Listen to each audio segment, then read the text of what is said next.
এদিকে কাকুরগাছি কাণ্ডে তৎকালীন আইও এবং হোমগার্ডের সাসপেন্ডের দাবিতে থানায় নিহতের দাদা তিনি ইএসডির কাছে ডিসি ইএসডির কাছে যান নিহত বিজেপি কর্মীর দাদা বিশ্বজিৎ সরকার।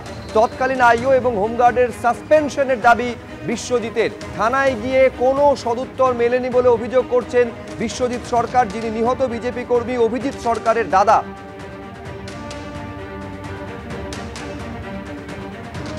কোনো সদুত্তর পুলিশের তরফে পাওয়া যায়নি বলে বিশ্বজিৎ সরকার দাবি করছেন। পুলিশের অবশ্য এ বিষয়ে এখনো অবধি কোনো প্রতিক্রিয়া মেলেনি।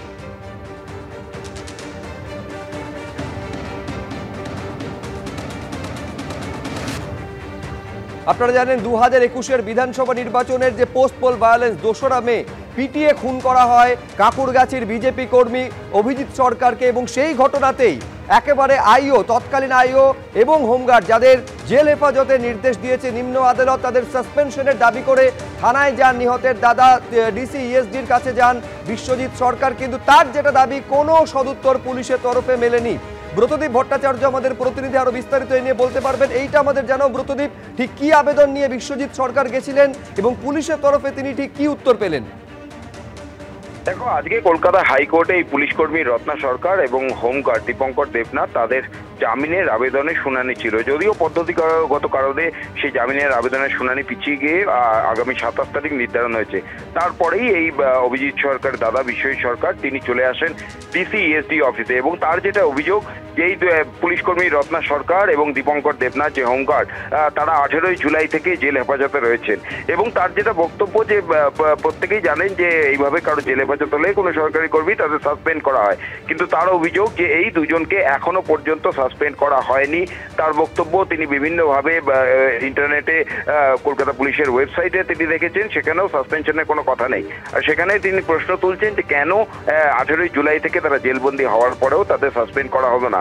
এবং এর প্রেক্ষিতে এই বিশ্বজিৎ সরকার তার যেটা অভিযোগ যে সরাসরি পুলিশ কর্মীরা যুক্ত ছিলেন এই ঘটনায়, এবং এখনো পর্যন্ত এই যে অভিযুক্ত যে পুলিশ কর্মী রত্না সরকার এবং হোমগার্ড দীপঙ্কর দেবনাথ তার অভিযোগ যে কলকাতা পুলিশের যারা শীর্ষ কর্তারা তারা এই দুজনকে বাঁচাতে চাইছেন, এবং সেই কারণেই তাদের এখনো সাসপেনশন হয়নি। আজকে এই দাবি নিয়ে তিনি ডিসি এসডি অফিসে গিয়েছিলেন, কিন্তু সেখান থেকে বেরিয়েও একরাশ ক্ষোভ উগরে দিয়েছেন এই নিহত বিজেপি কর্মীর দাদা। আমি এইখানে একবার তুমি আমাদের সঙ্গে ব্রতদীপ থাকো, যে একেবারে থানা থেকে বেরিয়ে আসার পর একরাশ ক্ষোভ উগরে দিয়েছেন অভিজিৎ সরকারের দাদা। স্পষ্ট তার অভিযোগ এখনো পর্যন্ত অভিযুক্ত 2 পুলিশ কর্মী যাদের জেল হেফাজতে নির্দেশ দেওয়া হয়েছে তাদের বাঁচানোর চেষ্টা করা হচ্ছে। কি বলছেন বিশ্বজিৎ সরকার দেখুন। আমি এই ডিসি অফিসেই ফোন করেছিলাম ঘটনার মুহূর্তে থেকে এখনো, মানে সেই দিনকে আমার মোবাইল থেকে সেটা রেকর্ডিং রয়েছে, তার ফোন লিস্ট মহামান্য আদালতে জমা পড়েছে। এবং দীপঙ্কর দেবনাথ যে বর্তমানে এখনো নারকেলডাঙ্গা থানায় কর্মরত, এই ইএসডির আন্ডারেই পড়ে, সেটাই আমি জানতে এসেছিলাম যে তখনকার সেই রত্না সরকার এবং দীপঙ্কর দেবনাথের সাসপেন্ড এখনো হলো না কেন, বা আমরা বা জনসাধারণ জানতে পারছে না কেন। অলিখিতভাবে পুলিশ প্রশাসন আজকে গিয়ে তাদের বেল ফাইল করেছে, এবং সেখানে লালবাজারের ডিডির প্রত্যেকটা অফিসার সেখানে মজুদ ছিল। পুলিশ থেকে এই খুন করিয়েছে, এটা আমরা আগাগোড়াই বলেছি।